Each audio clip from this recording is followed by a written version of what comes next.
welcome back to the channel, welcome back to another episode of TEW 2020 WWE, the go-home shows and the final episodes of Raw, NXT and Smackdown of 2022. Somehow, God, time flies, doesn't it? Heading into our final premium live events of 2022 as well, Armageddon and NXT Takeover WarGames.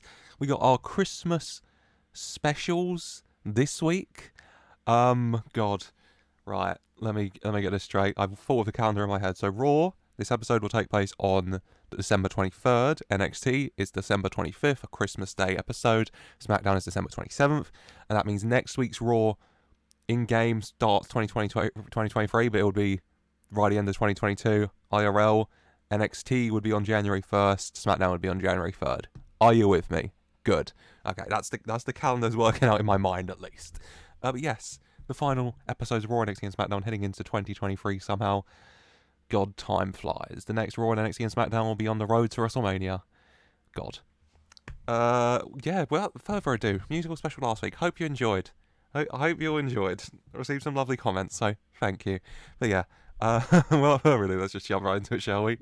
With a special Christmassy edition. It's not too steeped in Christmas. It's December 23rd. NXT will be the real Christmas one, I suppose, because it's on Christmas Day. But the Christmassy little episode of Monday Night Raw, which gets underway with Kevin Owens acting like a little bit of a Grinch and storming out to the ring, angry as heck. Kevin comes down. No. This isn't right. Everyone's celebrating, telling me to be merry and happy. But how can I be merry and happy when my WWE Championship was stolen from me? By some clown who wants to laugh in my face, thinks he can laugh in my face. No. So you know what I want for Christmas? You know what I want, Seth? I want your ass in this ring because I want to kick it straight to hell before I beat it again inside that cell. So Seth, get the hell out here right now. Kevin Owens not receiving Seth Rollins though, as he had asked Santa, receiving a nightmare, an American nightmare, Cody Rhodes, who makes his way down to the ring. Well, ho to you too, Kevin. Cody, in a much happier mood, you know. In 2 days' time, Christmas Day, I'll be celebrating with my beautiful wife, Brandy Rose, and my beautiful mixed race baby, Liberty. But for tonight, Kevin, whilst I dream of the beautiful time we're going to have in 2 days' time at Christmas, whilst I dream about the ass whooping I'm going to give to your good friend Triple H in 6 days' time at Armageddon inside Hell in a Cell, I think I want you. And I promise, Santa, hand to heart, I've been a very, very good boy this year. Crowd cheering. I beat Seth. I beat Andrade. I beat Finn. I beat Adam. All that's left, Kevin, is you. Right now. And Kevin's angry. So, of course, Kevin's, always ready for a fight. For 100, good little opening segment, as we're going to kick off this special Christmassy episode of Raw with Kevin Owens versus Cody Rhodes, in which a match I'm hoping is a banger. I mean, this match just would be a banger, wouldn't it? We don't have to question. Kevin Owens, Cody Rhodes, this would be a banger. Hopefully it will be here. Kevin, Cody, one-on-one. In the end, the man taking that final little bit of momentum, heading into Christmas and Armageddon, is the American Nightmare, Cody Rhodes. In the end, Kevin on top a little bit, getting ready, Cody getting to his feet slowly, Kevin setting up for a stunner. But then over the Titantron, you just hear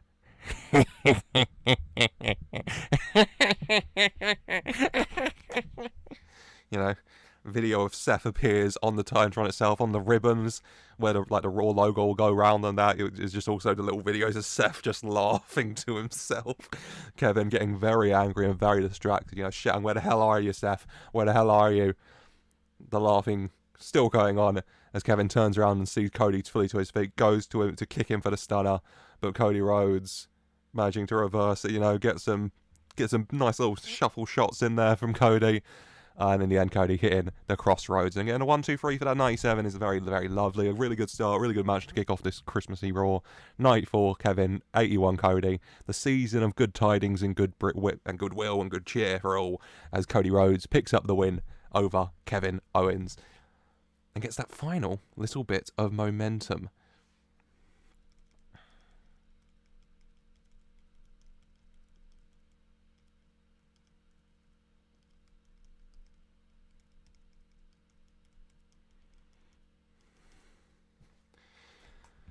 And Cody's celebrating, Cody's happy when storms out onto the stage Triple H. And Triple H isn't too happy as well. You know, he's had enough of these Christmas fantasies, he calls them, of Cody Rhodes's, about this match he wants. He's been asking for the ass kicking. He's been asking for it needs to stop. And Cody says this doesn't stop. He's been waiting and dreaming and asking Santa every year and being a very good boy for this. And this is what he wants more than anything. As out comes General Manager Drake Maverick. And General Manager Drake Maverick says, I might not be Santa. I might be closer to an elf, but I can still make Christmas wishes come true. And Cody, if that's what you want, I think you've more than earned it. So at Armageddon, Triple H looking very angry. Cody, you will get your match with Triple H inside hell in a cell for 100. Double Hell in a Cell at Armageddon. It will be Cody Rhodes versus Triple H 1-on-1. Cody Rhodes finally getting the match he's been asking for, finally getting to take his shot at the game Triple H inside Hell in a Cell. Lovely work from our elf, Drake Maverick. Sorry, Drake, God. Sorry with that, mate. And we're going to go backstage. We're going to go backstage to Naomi. Naomi's there. You know, Naomiing. And in walks in walks Kairi Sane. There you go. God. And Naomi's just kind of like, what the hell do you want? And Kairi saying that she wants to prove herself. She wants to prove herself against Naomi. Naomi happily accepting the challenge, laughing it off. I'll happily beat your ass. For an 81, very good. At the next week's special New Year's Revolution episode of Raw, it will be Kairi Sane versus Naomi 1-on-1. Hopefully a nice little match. Trying to put together a nice little card for the New Year's Revolution episode of Raw. So fingers crossed. Fingers crossed we'll get there. When out comes to the ring, Imperium coming out to the ring. And Gunther not looking too happy. No one's happy. It's Christmas, guys. Cheer up. Gunther not happy that Giovanni and Ludwig failed in their quest to get gold of their own. And so he still stands alone in Imperium. Gold round his waist. And he says, though, that he will prove himself the fighting champion. He is Gunther of Imperium. This match is sacred. He is the Ring General of it all. And so Gunther issuing a special open challenge for anyone who wants to test themselves against the Ring General. And the challenge is accepted by Kid Bandit. Our breakout tournament semi-finalist. Kid Bandit at that for an 81. Kid Bandit, the protagonist of Pro Wrestling, stepping up for a big Christmas edition of Raw match with Gunther for the European Championship. And in the end, Kid Bandit puts up a really good fight. You know, all those strong kicks of theirs. But in the end, Gunther does hit the powerbomb and get the win for a 70. Alright match. 91 Gunther, Jesus. 24 Kid Bandit doing well. And Gunther and Kid Bandit have great chemistry. I don't know what to do with that. I don't particularly know what to do with that, but cheers. Thank you, I guess. I don't know. Cool. It's cool. We're going to go backstage to What's Up, guys? Kathy Kelly here, and Kathy Kelly here is interviewing Angel Garza. And she asked Angel Garza about last week, you know, commiserations about your defeat in the main event of Raw last week to Chad Gable. After the match, though, you got the WWE Universe talking a lot when you refused to shake Chad Gable's hands. Do you want to comment on that? And then Garza just looking Kathy, looking her up and down. It's a nice view. But Garza not answering the question and just walking away for 100. Garza does not want to talk about why he did not shake Chad Gable's hand. But 100. Lovely. Lovely, lovely, lovely. Oh Christ, here we go.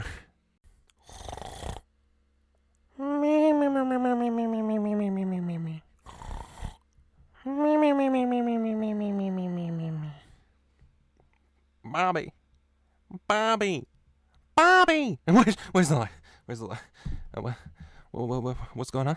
Huh? Bobby, there's a knock at the door. Could you go handle that? Oh, what time is it? 2 a.m. Who knocks on someone's door at 2 a.m.? I'll go see who it is.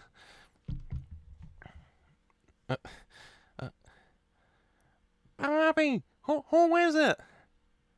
It's. Why would they be at my door? It's 1989 Grammy Award-winning artist DJ Jazzy Jeff and the Fresh Prince. Oh, that makes sense. They were big fans of the holiday season. Truth, what?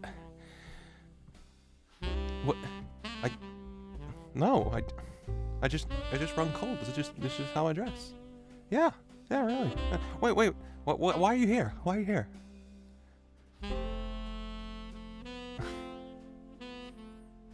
Oh.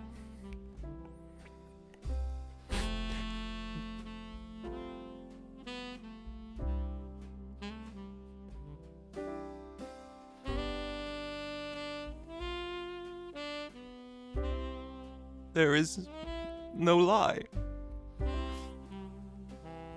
Truth, that's not how you spell apply. It's spelled A-P-P-L-Y. Yes, it is.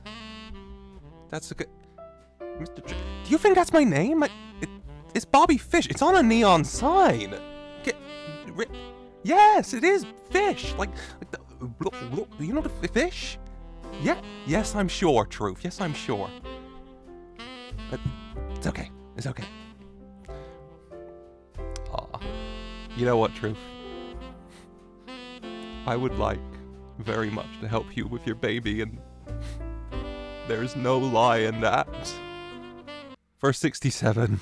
Lovely. Lovely. What a beautiful segment. It's quite moving. If any of you guys, got some tears in your eyes or anything, I'd understand. You can take a moment, compose yourself before the rest of the show. Oh God. What is even next? Who cares? A tag team match is next, actually. That's what's next. A tag team match. And it's a tag team match between Chase U, Edris Enofe, and Thea Hail, taking on Killian Dane and Nikki Cross. Edris Enofe rolled up Killian Dane for 1-2-3 last week. Dane and Cross attacking, Thea Hail making the return, the big save, weapon in hand, after Nikki Cross had taken her out a few weeks prior. Now, so tag team action, Enofe and Hail versus Dane and Cross. In the end, Enofe and Hail get the win. Hail going after Cross as only Hail can, which kind of takes them away from the ring into the crowd even, battling it out. Enofe and Dane going out in the ring, and in the end, Edris Enofe gets the 1-2-3 for a 62. 65 Cross, 54 Dane, 39 Hail, 35 Enofe. Happy with that, all doing alright. As Edris Enofe and Thea Hail Chase you, get the win after the match. In the ring, Malik, Bodhi, Andre, getting their arms raised. Thea Hail gets the mic and calls to Nikki Cross, telling her next week she's going to kick her ass. Much more happy and exciting and upbeat, though. Only Thea Hail could make kicking someone's ass sound like a fun time. That's just her power, though, isn't it?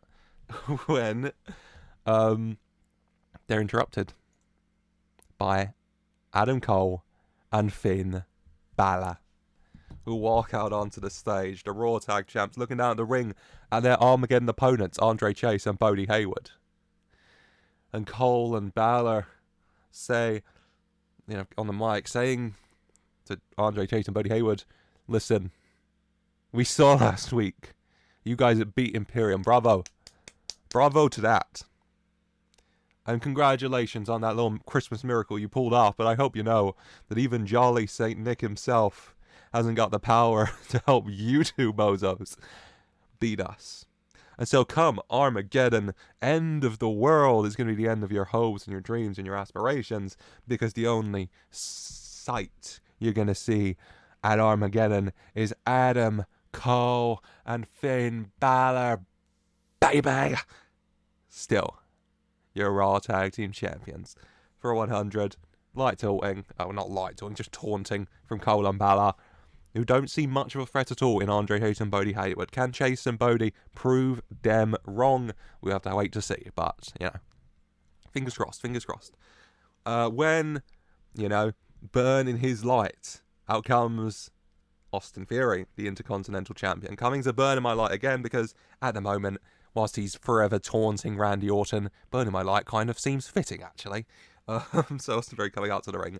And he says he's tired of this disrespect, the disrespect from the WWE Universe, the disrespect from Cody Rhodes, okay? His close personal friend Paul, you wouldn't know who that is because you don't get to call him that. I'll call him what you call him, Triple H, huh? Now you know it's serious.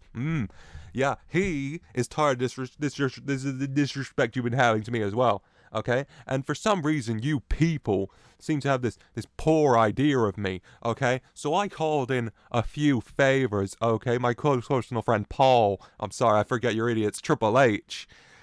He has contacts, he knows people, and so ladies and gentlemen, I have brought someone who can provide clinical proof that I am a good man and a good person and the man you should be rooting for here.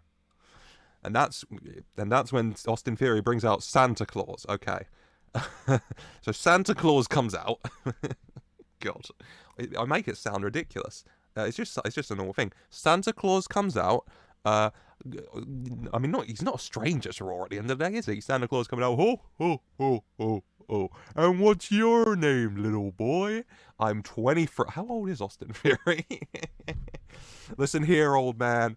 Okay, we don't need to do all that. I just need you to tell all these idiots here in, where are we? The XL Center. Of course we are. I need to tell you, all these idiots here, that I am a good man and a good champion that they should all be rooting for. Okay, let me just have a look at my list here and, adjusting his glasses.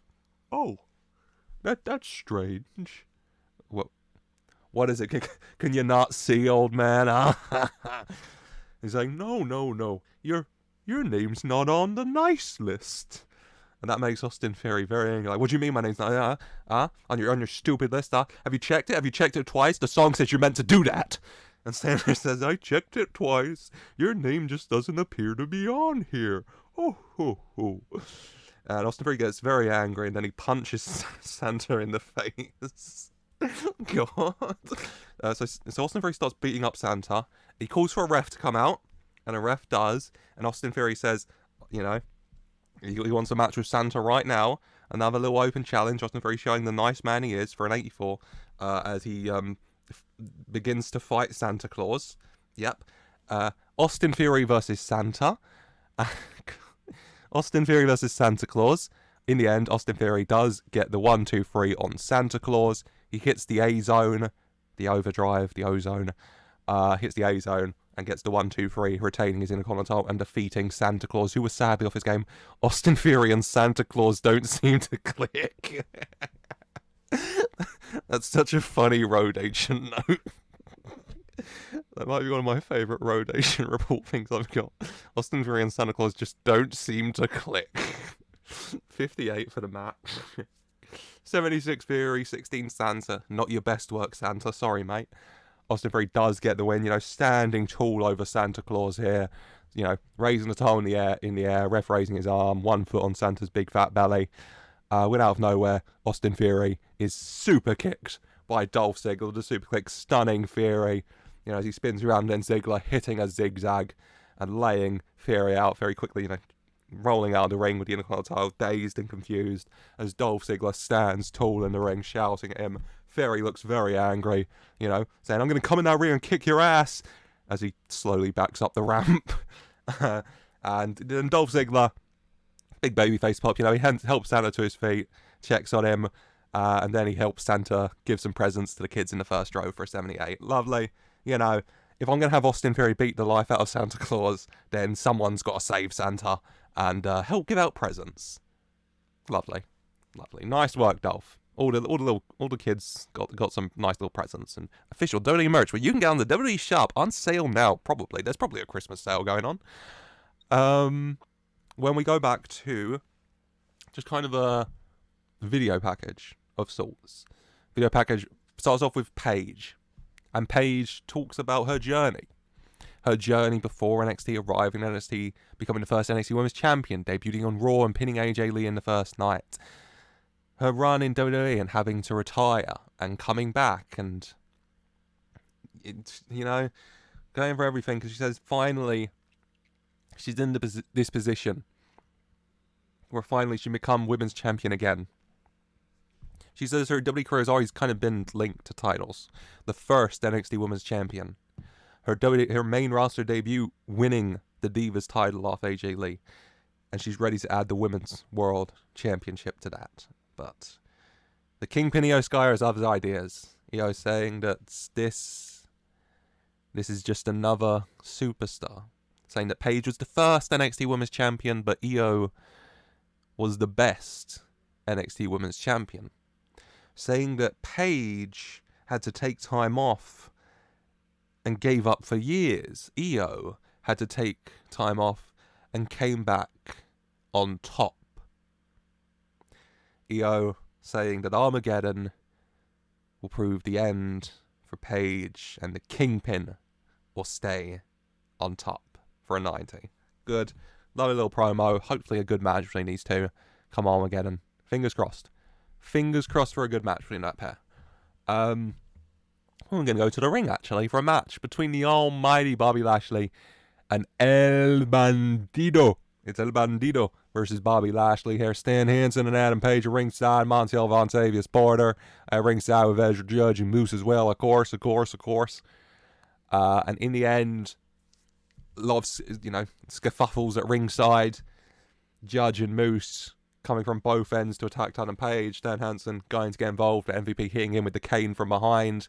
El Bandido distracted, and Lashley picks up the win with a handful of tights as well. All right, Lashley. Leave it alone. He's the new boy. Stop bullying him. 74 for the match. 72 Lashley. 61 El Bandido. That's fine. It's fine. El Bandido coming up short here. The almighty Bobby Lashley coming out on top. The Hurt Business going up the ramp all happy when Hangman Adam Page grabs the mic and he's not happy. And he's, Stan Hansen not happy as well. And Hangman challenging Bobby Lashley. Once and for all, let's sell this, you and me, next week. New Year's Revolution Raw. You and me in a good old-fashioned duel. You, me, one-on-one. Bobby Lashley happily accepting, of course, for an 83. New Year's Revolution Raw. Got a nice little card shaping up. We got Kyrie versus Naomi. We got Thea Hail versus Nikki Cross. And now we got Hangman Adam Page versus Bobby Lashley. Can the Hangman finally avenge that loss on Lashley against Lashley and pick up the win? 83 though. Good. Nice little segment. Happy with that. We're going to go backstage to Drake Maverick's office. Storms in Austin Theory. Austin Theory's not happy. He's holding his neck.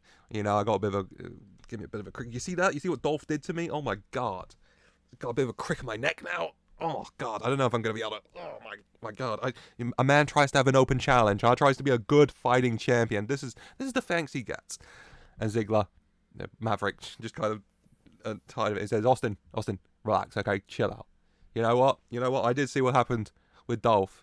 And, obviously what he did, that's not okay. And Fear's like, you're right, it's not okay. I gotta punish him. You gotta make him suffer, huh? What are we gonna do to him, huh? What are we gonna do to Colin his stalking? Oh my God. And Drake saying, no, I got a better idea, okay? Austin, you, a good man and a good champion, I'm gonna give you the chance to kick his ass.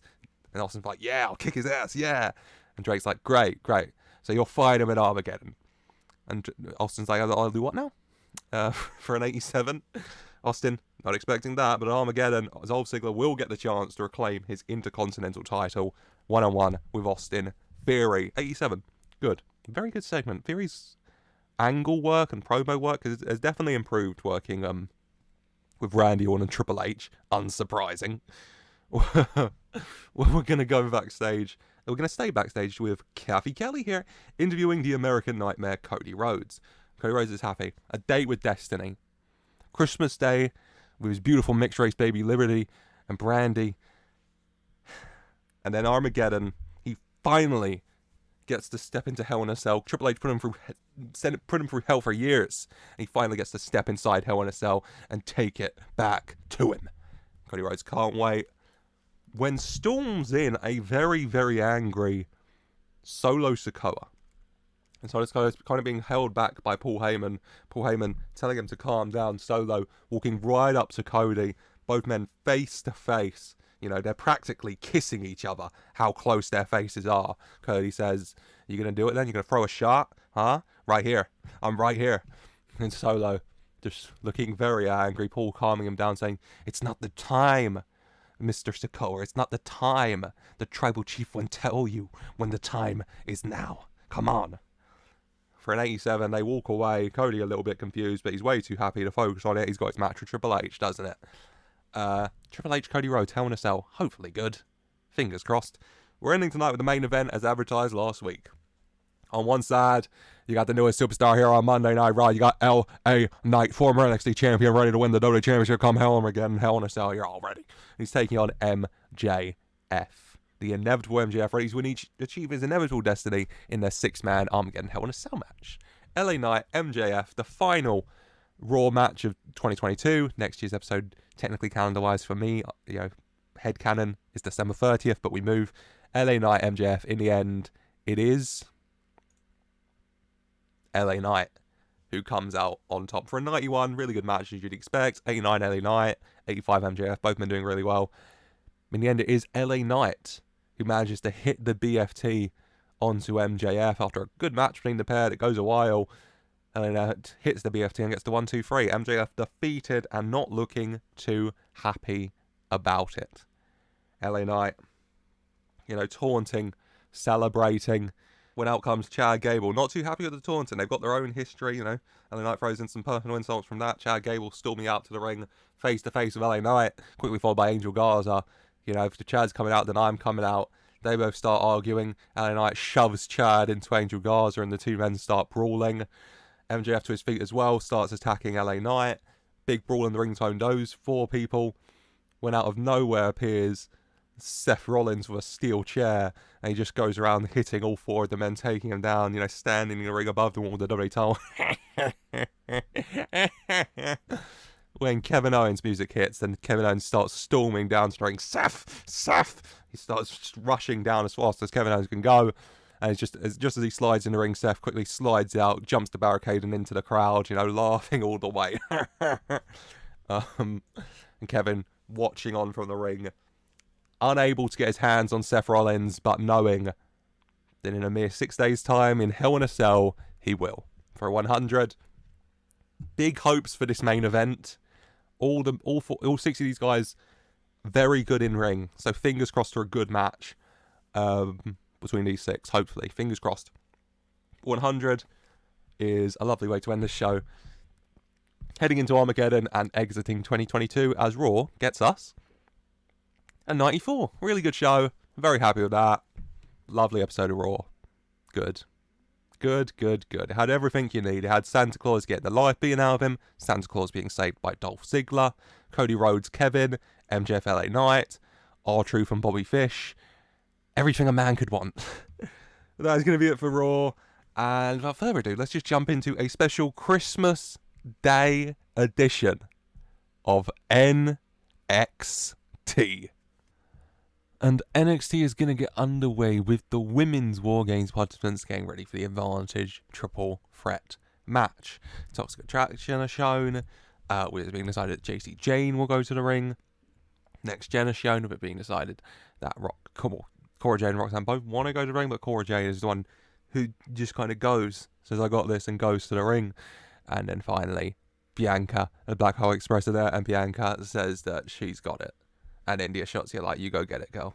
For 100, Lovely. Ready for the first WarGames Advantage match of the night. Triple threat. Josie Jane, Cora Jade, Bianca Belair. Whoever gets the pin, their team will have the advantage. Whoever gets pinned, their team will have the disadvantage of entering last. And whoever is the third, doesn't get pinned but doesn't get the pin, will be second. Nice and simple. And in the end, after a hard-fought matchup where all three women really go for it, breaking up every pin they can, looking to get the pins when they can, in the end, it is Bianca Belair pinning JC Jane with a KOD for the 1, 2, 3 for a 71. Good match. 75 Bianca, 54 JC, 51 Cora, all doing the right. Bianca Belair gets the win, so Belair and the Blackheart World Tank Express will have the WarGames advantage, and Toxic Attraction will have the disadvantage. So, Belair and the Blackheart World Tank Express will enter first with the WarGames advantage.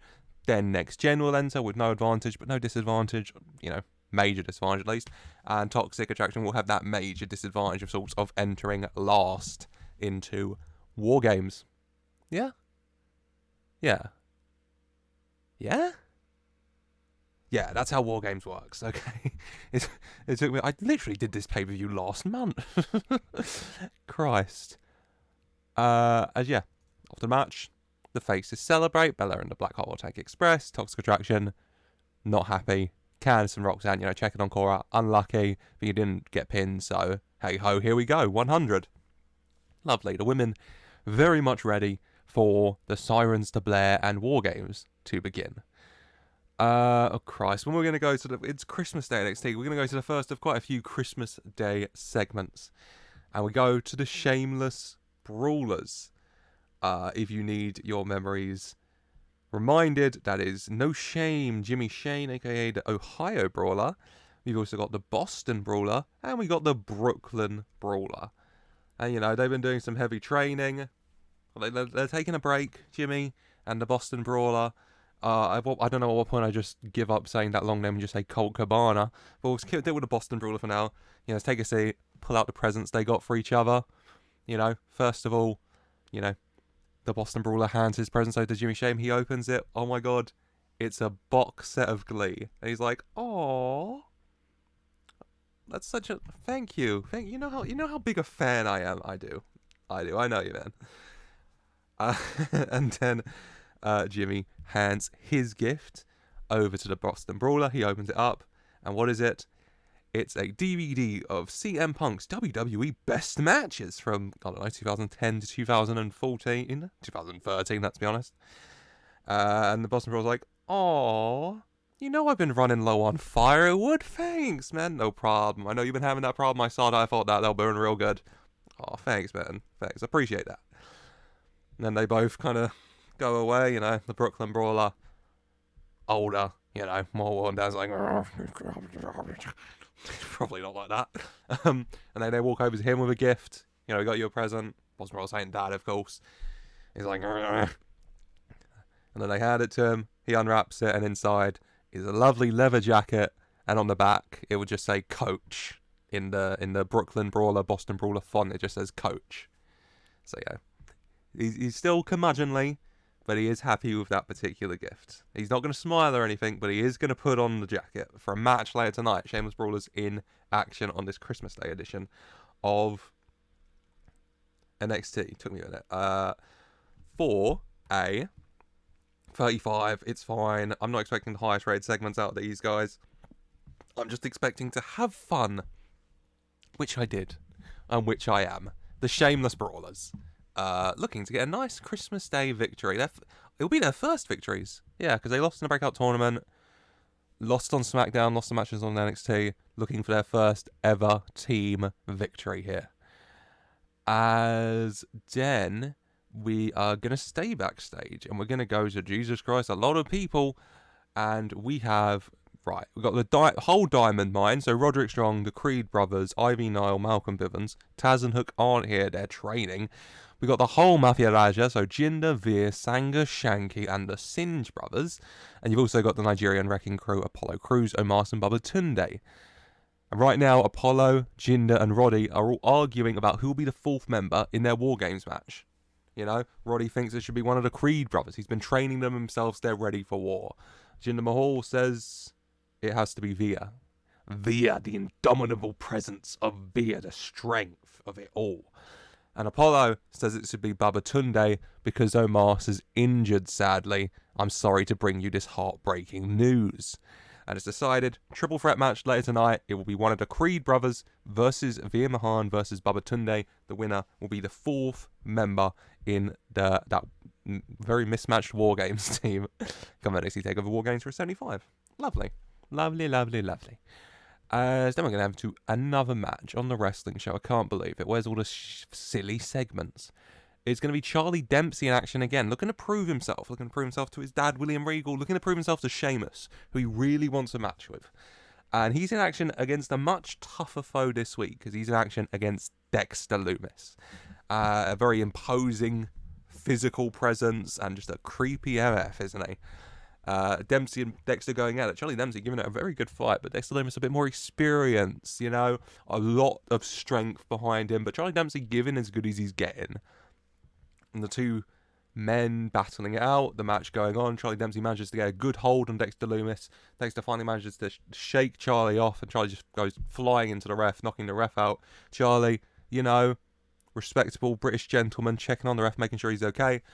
And as he does, slides into the ring Brian Keith, who very quickly hits a big kick to the head of Dexter Lumis and plants him with the rodeo DDT before leaving the ring and marching up the ramp. Charlie Dempsey doesn't notice any of this, sees Dexter on the floor, goes over, locks in a submission. Dexter's out of it.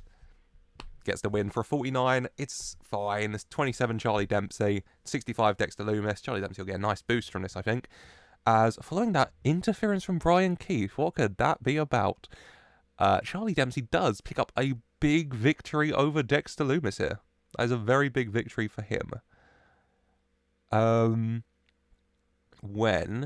Yes, we have preparations for the NXT Breakout Tournament match at NXT Takeover WarGames, and we show Hook. First of all, we show the Diamond Mine. We use like a contrast going on. The Diamond Mine preparing.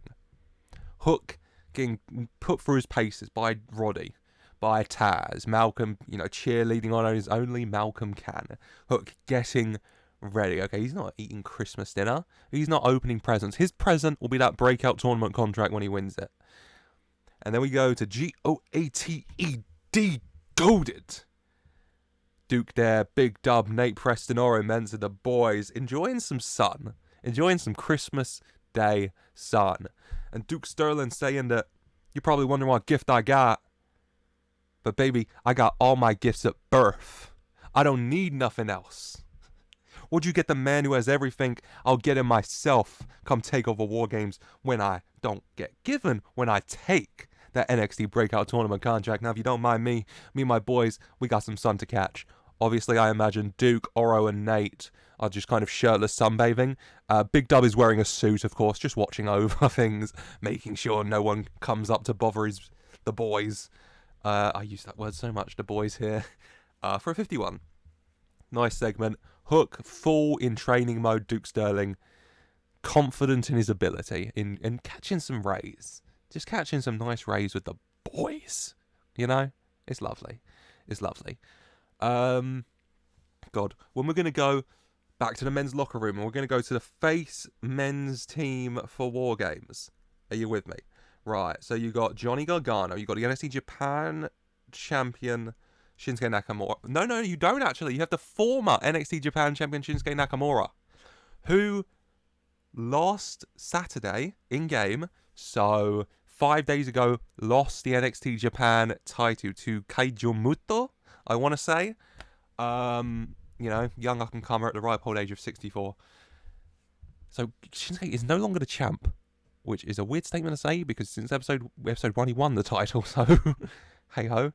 I guess he's just getting fully called up then?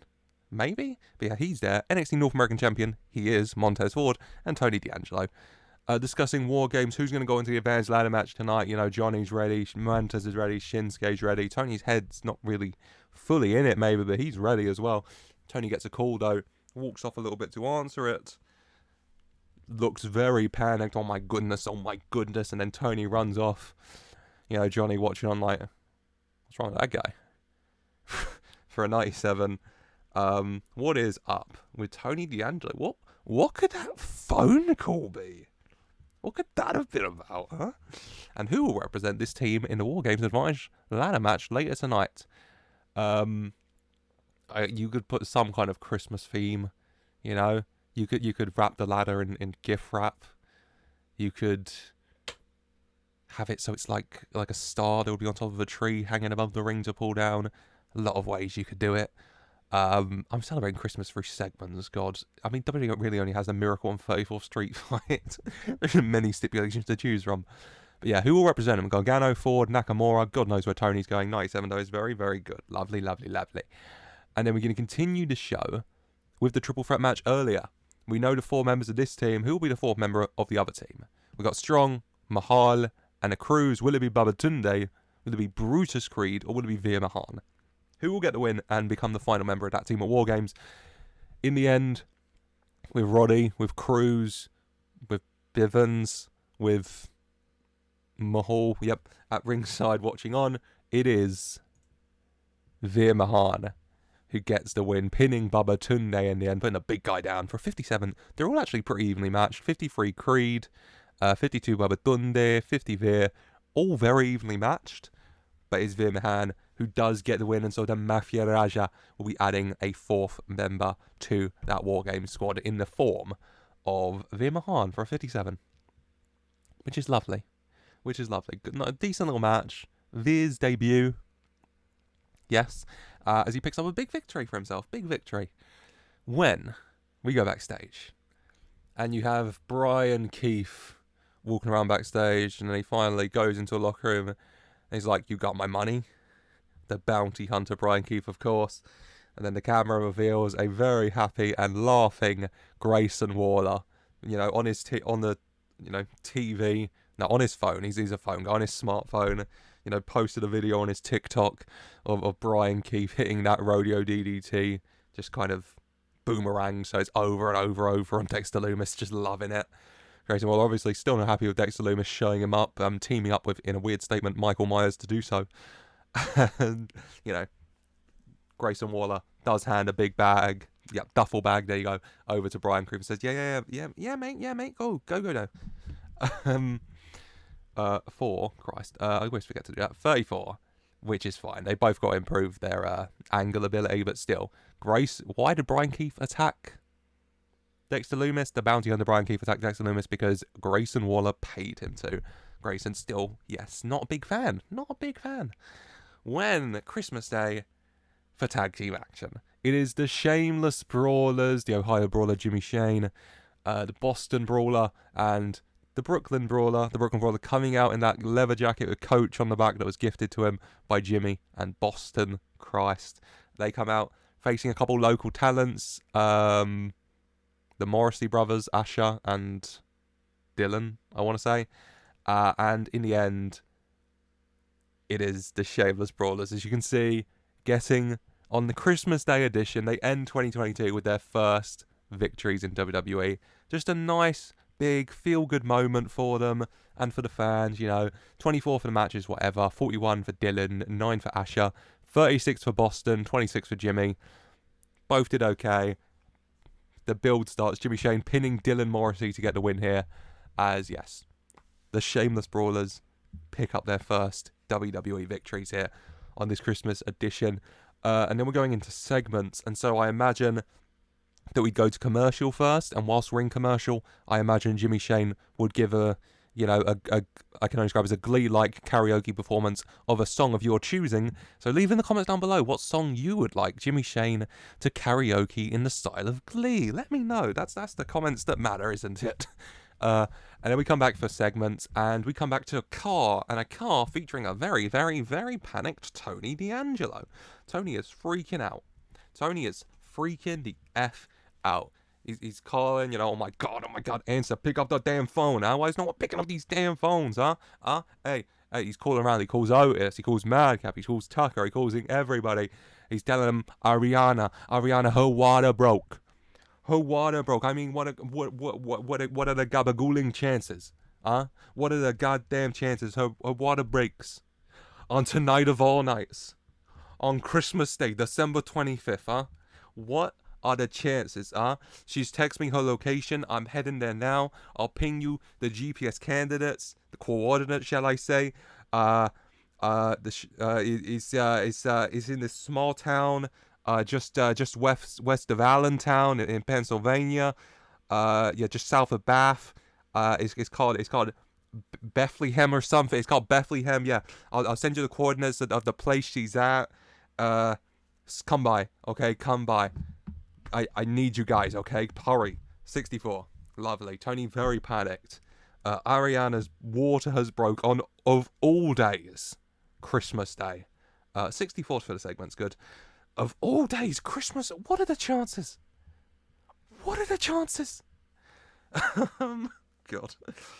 When we're going to go backstage to Sheamus in the locker room, storms in Charlie Dempsey. Charlie Dempsey's not happy. He wants his match. I want a match with you. Right. I'm tired of the excuses. I want to fight you. And Sheamus saying, all right, fella. You want to calm down there, don't you? Huh? You don't want to fight me. Huh? Because I ain't going to roll over so easily like the rest of these bastards. And then William Regal coming in to separate and saying, that's enough. You know what? Charlie, you want a match with him? I don't think you're ready, but you want it. You can have it. Okay? You need to learn from your own mistakes. So you want it at WarGames? You got it. Charlie, happy. Not smiling, of course, though. And Sheamus looks at Regal and he says, all right, William. Oh, no. Yeah, all right, Willie. If you want me to fight your son, then okay. But you know what? It's a nice little Christmas present because I respect you. I promise not to break his teeth too badly. For 86, which is lovely. A very good segment. Sheamus and Charlie Dempsey at NXT Takeover WarGames. Charlie Dempsey getting in the ring with Sheamus should hopefully do very well for him. Just help raise him up a little bit. Getting in the ring with experienced guys like Sheamus will be a big help, obviously. And a nice match. Hopefully a really good match from the pair. We're going to go to the ring.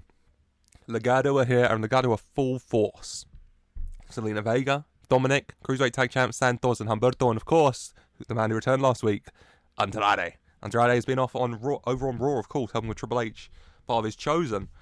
But a member of Triple H's Chosen, also a member of Legado, the leader of Legado of sorts. And Andrade here to reclaim what's his. Legado are taking over. Zelina told you all that was happening. And it is. But I never said that Dominic would be the one taking the NXT Championship. No.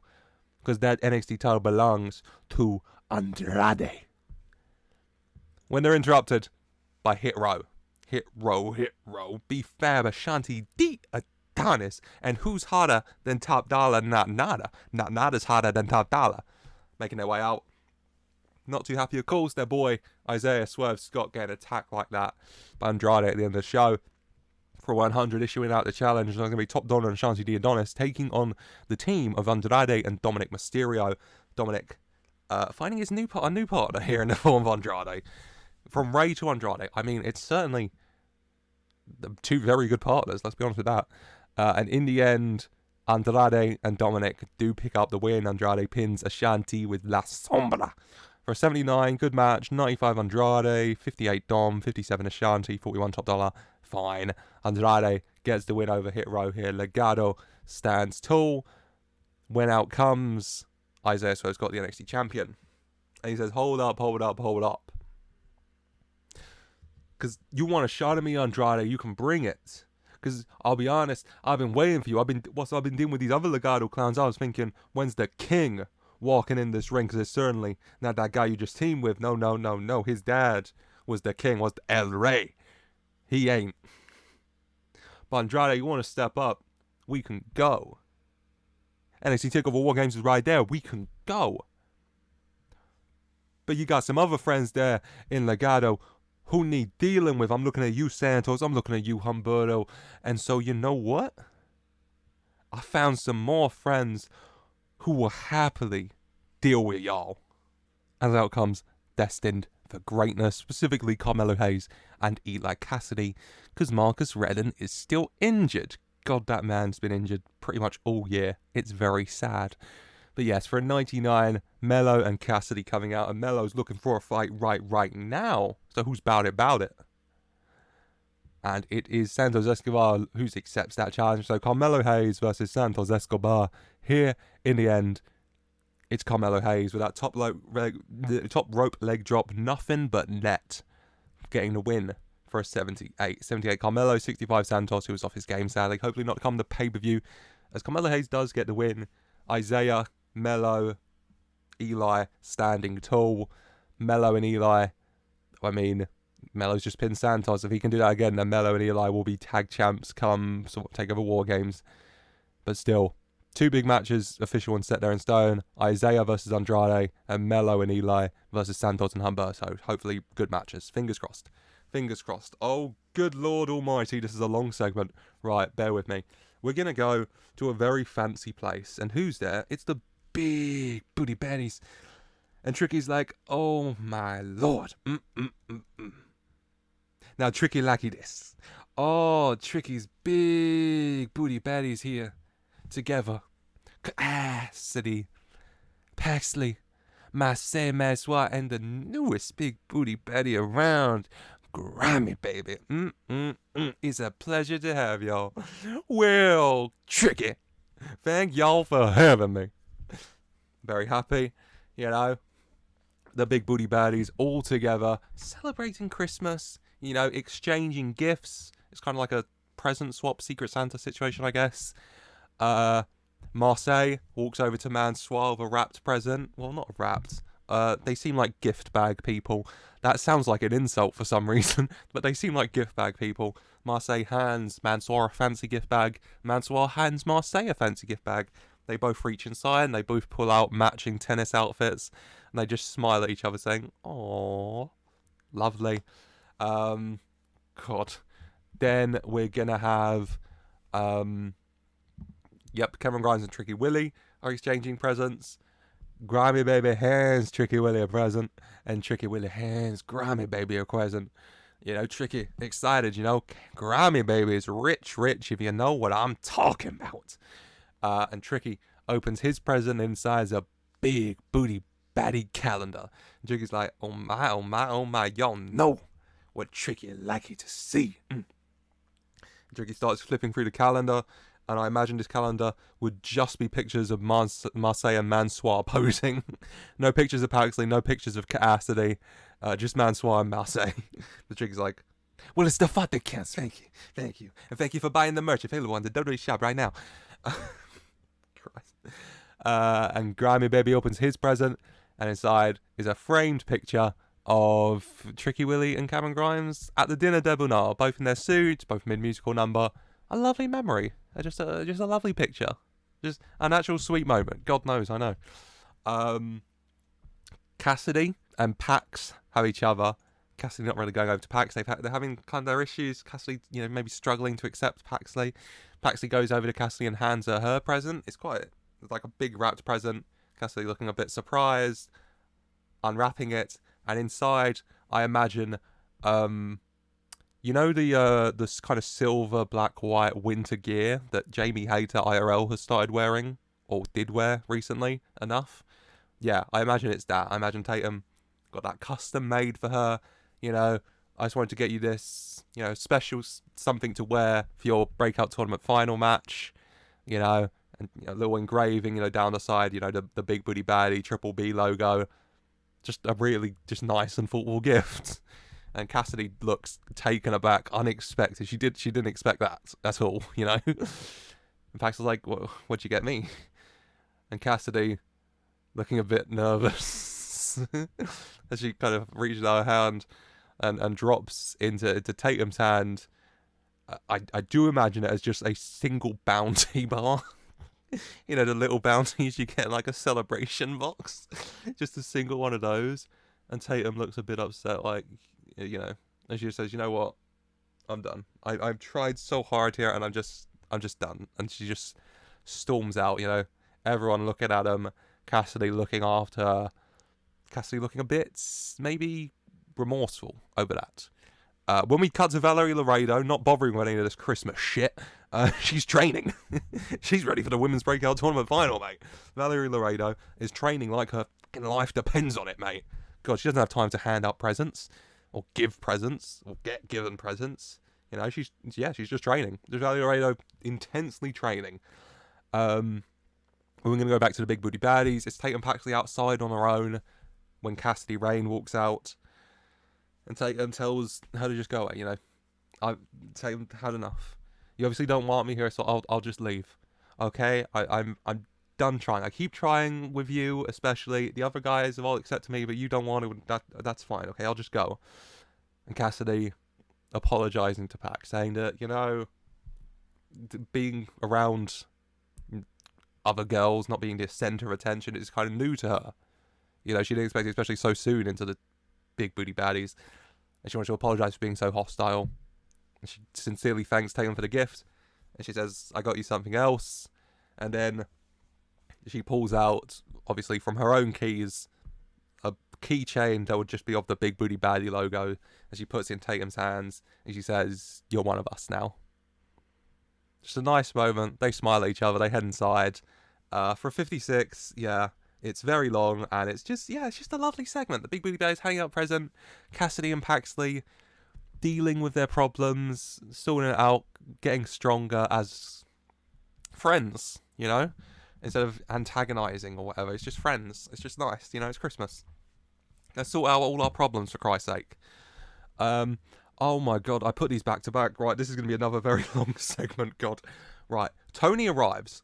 There was no hospital, sadly, in Bethlehem, Pennsylvania available. So, Ariana just had to stay where she was, which is her family farm. But luckily they have a big barn out back. And, I don't know, her grandfather is a trained vet. It's Herschel from The Walking Dead. I don't know. Tony's there. He's panicked. Luckily, as he arrives, the other guys do as well. My word. Yep. As he arrives, the other guys do as well. Madcap, Otis, and Tucker. No, just Otis and Tucker, first of all. And Tony's like, where you been, huh? I know it's not my baby in there, because I did not sleep with that woman, and the babies do not come this quickly, but I feel nervous. And Otis is like, Tucker's like, calm down, boss, okay? Okay? We're sorry we're late. We picked up some presents, though. They don't want to come empty-handed. You know, Otis starts, pulls something out of a bag and holds it up to Tony. There's a book of Frankenstein. And Otis says, hey, you know, I've been doing some reading lately, getting into my reading. And so I just wanted to provide a nice book for the child I think he would really like. And he's like, oh, Otis, that's a lovely gift, huh? That's a beautiful present, huh? Not really a child-appropriate present, but that's a beautiful present, huh? And then Madcaps comes storming along saying, am I late? Am I late, guys? Oh, God. I was at a comedy show. It was great. Oh, my goodness. Oh, and I didn't want to come empty-handed, so I brought this. And he just drags into frame Murr from Impractical Jokers. And Murr's just like, hi. What's going on? And Tony's like, Madcap, did you kidnap someone again? Madcap's like, no. And Tony's like, whatever. Hey, thank you for the gift. Doug is like, and here, I got you this. And it's just a big, solid, it's like a comically large golden bar. Just a solid gold bar. And Tony just looking at it in amazement like, okay, sure. Jesus Christ, Tucky. Oh my goodness, thank you so much. Wow. I'm not gonna ask. I'm not gonna ask where you got that from. But Jesus Christ. Right. Thank you for the presents. Very beautiful. I'm ready to get in there and see what the hell it is. Tony braces himself, finally enters the barn, shall I say. And Tony walks in, smile on his face, which immediately drops. And Ari's like, Tony, you're here. You can meet our baby boy. And Tony's like, Ariana, moon of my light, my beautiful shining star, my princess. What the fuck is this? And Ariana's like, Tony, don't swear in front of the baby, Tony. What's the matter? It's your son, huh? It's your little baby boy. Ariana, that's not a baby. That's a grown-ass man, Ariana. He has a beard. His hair is longer than mine. What is going on? Otis walking in. Oh, boss, he looks just like you. What do you mean? What do you mean? Tony's very confused. The guy behind Ariana, like, hello, father. Do not call me that. Oh, my goodness. Do not. Oh, what is going on? What is going on? Tony, it's our baby's first words. They grow up so fast, Tony. They grow up so fast. Oh, my goodness. Tony, I wanted to name him after your grandfather. His name is Lil Joshy D'Angelo. Tony's like, nothing little about that guy. Oh my, oh my god, oh my god. For a 44, the segment ends with Tony incredibly exasperated at what's just unfolded. As he was exasperated the entire pregnancy of Ariana, and whatever the hell he just walked into didn't help. But yeah, everybody in the comments down below, welcome Joshua D'Angelo, Lil Joshy here. Welcome into the channel. He's just a little baby boy. This is his birthday, December 25th. He's just a little baby. So, you know, leave some happy birthdays for Joshy. This video's, I couldn't tell you it's going to come out the day before or day after Christmas, but we'll see. Let's finish the damn show. Roderick Strong is in action. Ladder match. WarGames advantage. Taking on Montez Ford of the other team. Match, Strong and Ford, Cruiserweight versus NXT North American Champion going at it. Fighting it out, big battle. Both men want to win, obviously. In the end, though, only one man can win, and the man who climbs the ladder and, I don't know, pulls down the star hanging above the ring because it's Christmas and gets his team the WarGames advantage. I don't know what this is going to be. Are you sure you wish to continue without addressing this? No? Yes, Joshua D'Angelo's new gimmick. He is the son of Bullard, which I thought was the best way to describe this man's gimmick. He is the son of Bullard. Very good, thank the Lord. Montez Ford, Roderick Strong, a man climbing the ladder, getting his team that WarGames advantages. I have to press next segment again. Roderick Strong, there we go. 84, good match. 80 Montez, 90 Strong. Alright, Strong. 90 Strong. Roderick Strong climbs the ladder in the end. Montez Ford climbing the ladder at one point. Roderick Strong drags him off the ladder, hits him with a backbreaker from the great height, climbs up, gets the win.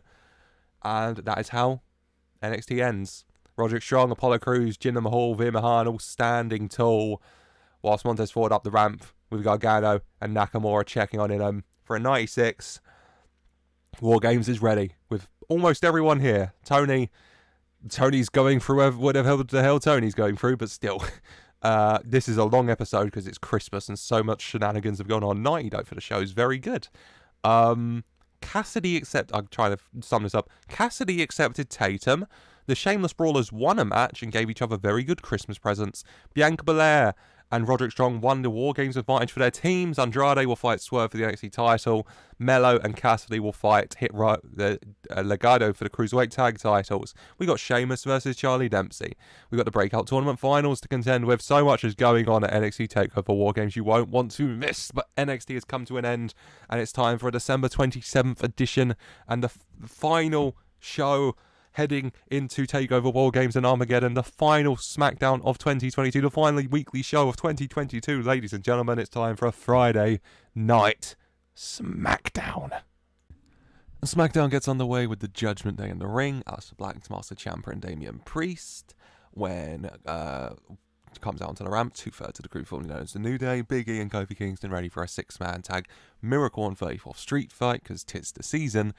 Big E and Kofi revealing their partner to be Bronson Reed. Bronson Reed having his problems with Judgment Day, attacked a few weeks back by Priest and Dijak, beat Dijak last week, and now coming together with the New Day to take on their common enemy.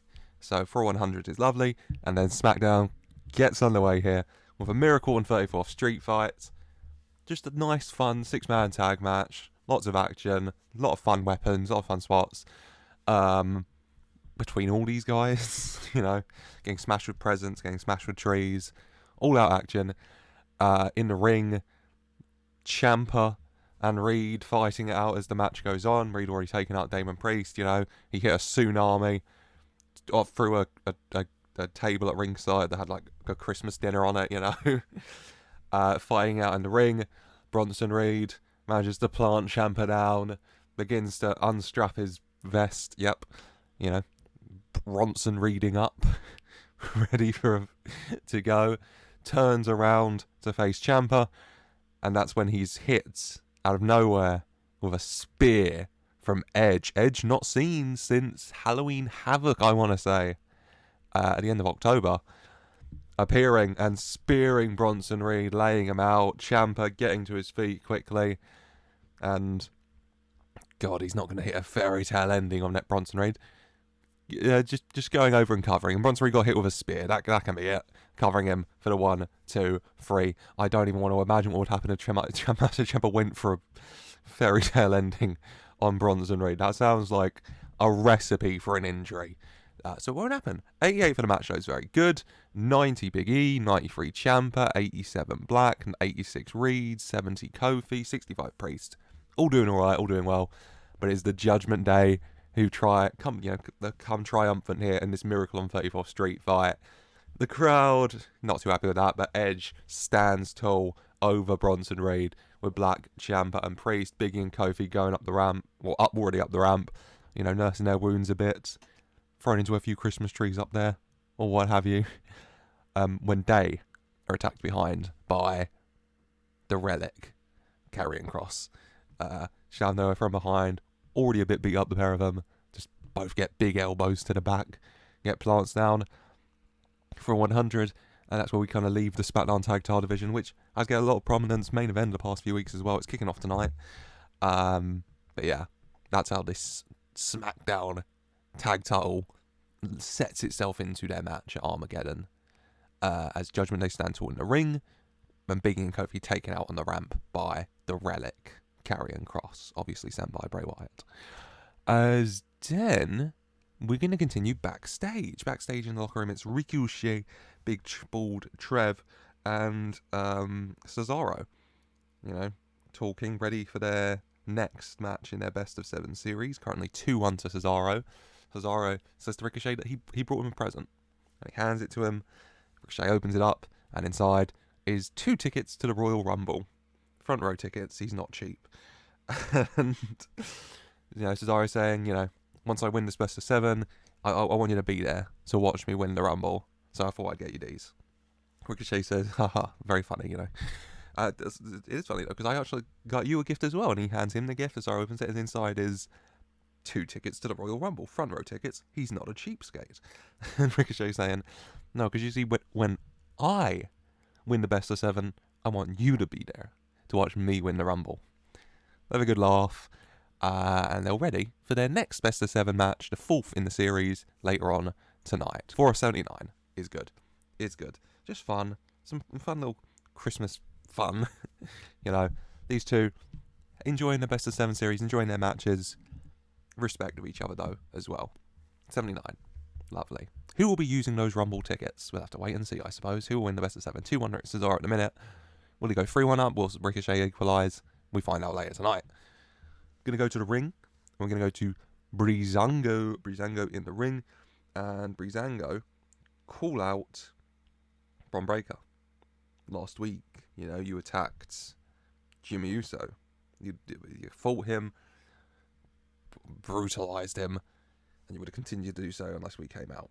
And so, Braun, if you want to go, we can go. Because Tyler says he hasn't forgotten Braun. He hasn't forgotten that US title. He misses that US title. He wants it back. So Braun wants to go. Let's go. Braun storms out, accompanied by Paul Heyman. And also there is Jey Uso for a 90. Lovely, lovely. And then we're going to get some tag team action. Next up, it's Breezango taking on Braun Breaker and Jey Uso. Hard-hitting match. Braun Breaker doing a lot of the work for his team. Jey Uso coming in and burst, but it's mainly Braun Breaker fighting out with Breezango here, which kind of weakens him a bit because he is taking the majority of the offense from Breezango here, but it is Braun Breaker, so he's just giving them a lot of offense himself as well. Jey Uso occasionally tags himself in to try and get the win, but he's unable to do so. Match continue on. Braun Breaker legal Tyler Breeze, yep. And at ringside, referee focusing on the action, Jey Uso is suddenly pulled off the apron by Jimmy, who hits a super kick and lays out Jey Uso. Drives Braun Breaker is you know, get kind of pushed into the corner by Breezango. Braun Breaker going for a tag, but Jay down. Jimmy looking up at Braun looking angry. And then Braun Breaker turning around into a supermodel kick out of nowhere from Tyler Breeze. Fandango quickly up to the top of the ropes and hits him with that big leg drop, passing him down. Braun Breaker quick to his feet though, but still dazed and stunned as Tyler Breeze quickly rolls him up. Maybe hooks the tights a little bit as well. And gets a 1-2-3. Breezango come out victorious, and Tyler Breeze pins Braun Breaker. Braun Breaker hasn't been pinned much. I think he was pinned by Randy Orton at Bragging Rights. He was pinned by Big E in the King of the Ring tournament. And that genuinely might be it. But in what kind of turned into a 2-on-1 handicap match, and Tyler Breeze hooking the tights as well, Tyler Breeze does get the win. And if he can do that at Armageddon, Tyler Breeze, you know, could walk out United States champion again. 8 for the match shows good. 78 bronze, 77 Tyler, 73 Jay, 63 Fandango. It's lovely. It's lovely. It's a good match. I'm happy with that.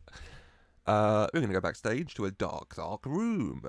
Edge's favourite place, of course. Edge is back. He says he's been away thinking about what's next for him. Waiting for that next opportunity to arise, to prove himself. And in 2023, he wants to prove himself. And to head into 2023 ready to prove himself, he knows what he has to do. He has to do what he's always done in his career. Go for the biggest guy in the yard and put him down. He says that he is ready for war. And so Bronson Reed is the biggest guy in the yard, and so he sent Dijak and Priest to check if he was ready, to check if he was deserved a fight with Edge. And Edge says that he does. So Edge issues out the challenge, Armageddon, Bronson Reed versus him. So Edge can take down the biggest guy in the yard and then head into 2023 ready for the year of Edge. For a 98. Very good. Lovely segment, Edge issuing a challenge. Will Bronson Reed accept? We'll have to wait and see. But for now, it's time for the next match in the best of 7 series. Cesaro versus Ricochet. Both men going all at it again. God knows how they have the energy for it, but they somehow do. Ricochet, a bit more energy than Cesaro. Cesaro maybe slowing down a little bit as the weeks go on. Not quite the stamina of Ricochet, but still a lot of hard-hitting action. The match spilling to ringside as the two fight it out. In the end, Ricochet manages to hit the revolver, I think it's called. Is that what it's called? Yeah. The revolver onto Cesaro. Cesaro flings backwards onto the announcer's table. And Ricochet, sensing his moment, quickly jumping onto the apron and climbing to the top rope. And then hitting a massive high-flying maneuver off the top rope, out the ring, and through the announcer's table. Him and Cesaro both laid out. The referee counting, 7, 8.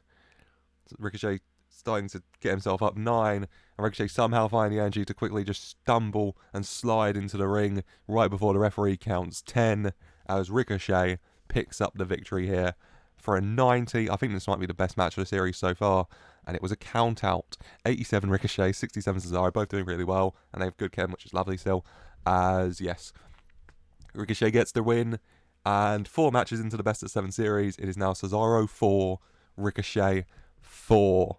Nope, Cesaro 2, Ricochet 2. Jesus. Who will come out on top? Who will get a spot in the Rumble? Cesaro, Ricochet. It's deadlocked at the minute, but who will come out on top? When we're going to go to everyone's favourite part of SmackDown, a backstage segment featuring Kayla Braxton interviewing Bronson Reed. And Kayla tells Bronson Reed.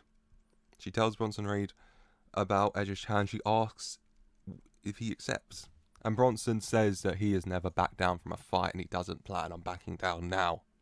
So if Edge wants to go, if Edge wants to fight at Armageddon 2 days' time, he might be a bit banged up right now.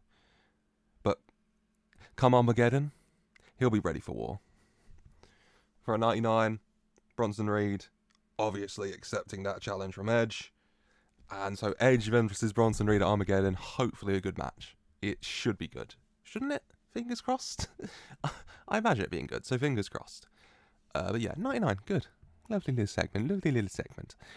When we're going to go to the match announced last week, the big 4v4 women's match, kind of concluding and bringing together all the little feuds that have been going on there. Alexa Bliss, Zoe Stark, Liv Morgan, and Ilja versus Deonna Purrazzo, Chelsea Green, Sonya Deville, and Liv Morgan. It's just, fun match. Faces and heels, Christmas Day. Maybe some Christmassy attires, I don't know. You do you.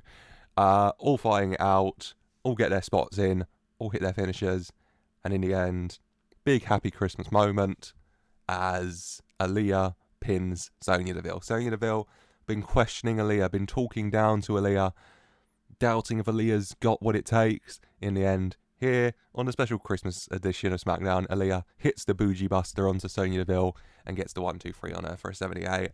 Just a nice festive feel-good win here in the 4v4. 85 Sonya, 70 Alexa, 70 Deonna, 69 Liv, 59 Tay, 56 Ilja, 59 Zoe, and 43 Chelsea. God, there you go. All doing well, and Ilja gets the big win for her team, pinning Sonya Deville to do it. Happy moment, the faces go up the ramp, crowd cheering. Just a nice moment, okay? The Judgment Day won on the Christmas edition of SmackDown. We can have a nice moment for the women here, as Bliss, Stark, Liv, and Ilja prove the doubt as wrong for, mainly Zoe and Ilja doing that, but Liv and Alexa getting to celebrate as well with their friends. Yeah, big festive feel-good win. Everyone's happy for an 81.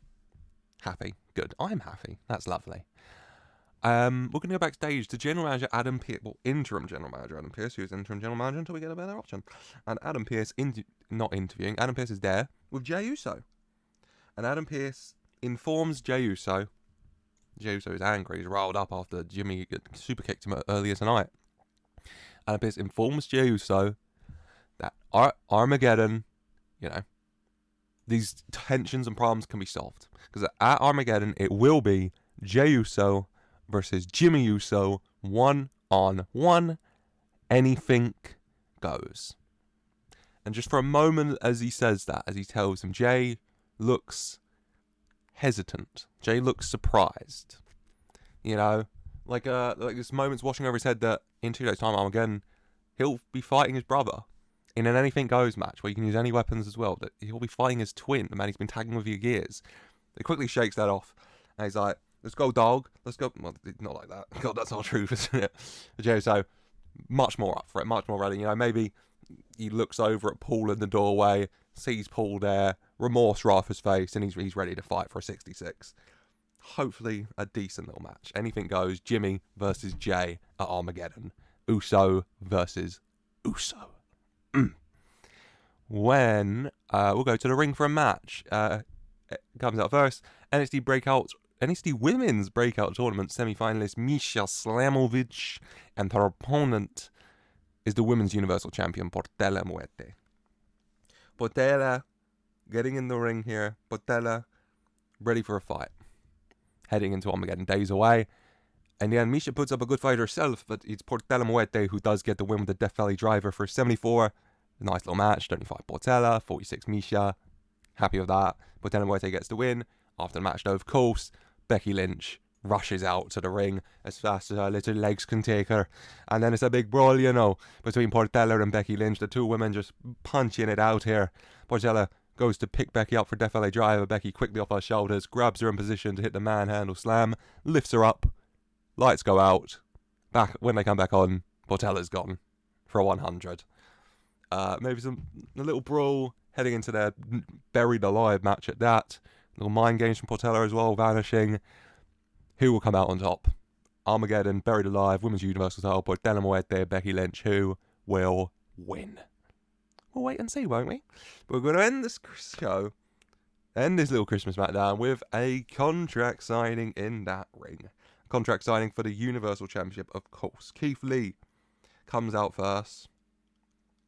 Of course. Adam Pearce already in the ring. And then comes out the Tribal Chief, Roman Reigns, with Paul Heyman, with Solo, with Marshall, with Ross, not Braun or Jey, because they've been in action and they disappointed their Chief tonight. Roman and Keith both getting their final looks in. Keith Lee cannot wait. 2 days away and the time ticking down ever slowly by the second until Keith Lee's limitless Universal Championship reign part 2 begins. And Keith Lee cannot wait signing the contract, and Roman Reigns saying that this is his Christmas gift to Keith. A match he doesn't deserve for a championship he lost. That is his Christmas gift to him.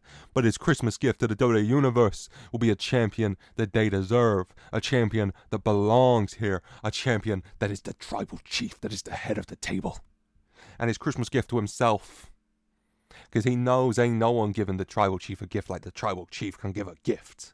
The tribal chief's gift to himself will be when he smashes Keith Lee, when he plants him flat on his fat ass on that mat, and he pins him 1, 2, 3 clean at Armageddon and stands over him still. Universal Champion. Sign the contract. Stare down when Solo and the Von Erichs attack Keith Lee. Roman Reigns just watching on, hands the tie over to Paul, telling him to get Keith up. Keith trying to fight it off, but dealing with a lot of onslaught. Roman Reigns telling them to hold Keith up. Keith Lee a bit dazed. Roman Reigns in the corner. Looks like he's about to set himself up for a spear.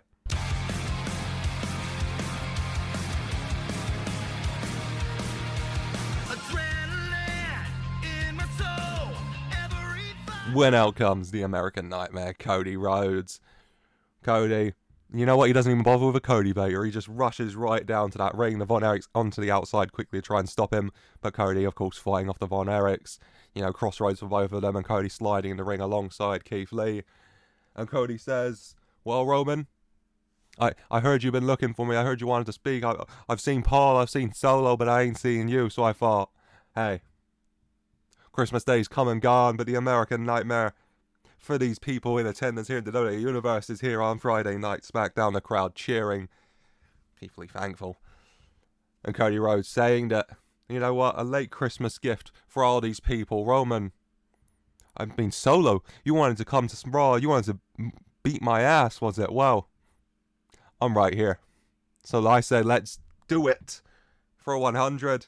And then the main event here in the last Smackdown of 2022. Feel-good match for the fans, hopefully. Tag team action. It will be the Universal Champion Roman Reigns and Solo Sikoa taking on Cody Rhodes and Keith Lee in tag team action. It was 100 for that. It's lovely. And then in the final Smackdown of the year, Cody and Keith Lee working together beautifully. You get your segment Keith and Roman fight. You get a small segment where Cody and Roman fight, but Cody starts to get the upper hand and Roman just tags out, not dealing with that. And in the end, it is Keith Lee hitting Solo with a big bang catastrophe and getting the 1, 2, 3 for an 85. Lovely little match to end the year. 92 Keith, 89 Roman, 80 Cody, 60 Solo. Happy with that. As for an 85, Roman very angrily storming up the ramp. The Von Erichs getting Solo out and going up as well, Paul as well.